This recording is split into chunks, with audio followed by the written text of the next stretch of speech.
আমার না খুব শখ হতো পেট রাখতে, দেখো ওরা আমার সেই শখটা পূরণ করে দেয়। আমি প্রতিদিন দোকানে বসি আর তখনই দেখি ওরা চলে আসে, তাই আজ ভাবলাম তোমাদের সাথে ভিডিওটা শেয়ার করি। তো খুব বৃষ্টি হচ্ছিল সকাল থেকে, বেসিক্যালি ওরা আমাদের এখানটাতেই থাকে।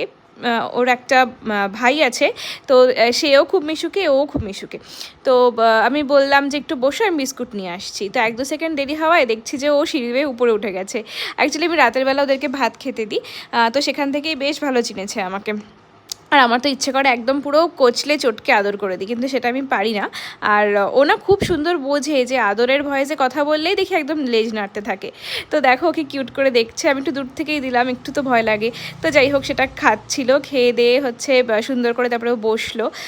তো আমার ভীষণ পছন্দ হয় যে একটা পেট থাকবে, তাকে আমি আদর করব, কিন্তু ওরা আমার প্রত্যেকটা সেই স্বাদগুলো পূরণ করে। তো ছোট পাপ্পিও আছে একটা, কিন্তু সে যে কোথায় থাকে আমি ওকে দেখতে পাই না।